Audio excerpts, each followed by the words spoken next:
Shamia e një besimtare e muslimane dhe shamia e një morgeshet krishter mendoj se ka kënë stolia dhe simbolika ma e bukur e këtyne protestave.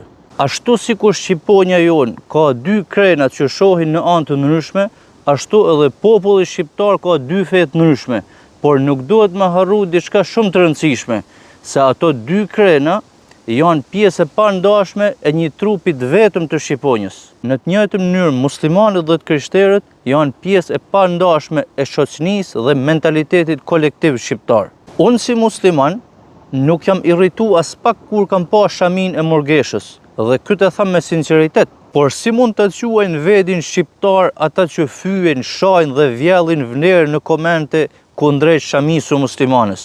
Qa është ky standard i dyfisht? Qa është kja hipokrizi? Si kanë ftyrë dhe nërgjegje të takohen në rrugë me komshit dhe shokët e tyre musliman? Ndoshta edhe nuk kanë. Në qoftë se dy krenat e Shqiponjës që kasin njëna tjetrën nuk dëmtojnë askënd përveç vedit, por nëse e mbrojnë njëna tjetrën nga rrezikët e anëve të ndryshme, atëherë Shqiponja qëndron e fortë. Na duhet aleancë dhe bashkëpunim për një Shqipëri me dinjitet. Pastaj llogarinë për të vërtetën e japim në ahiret.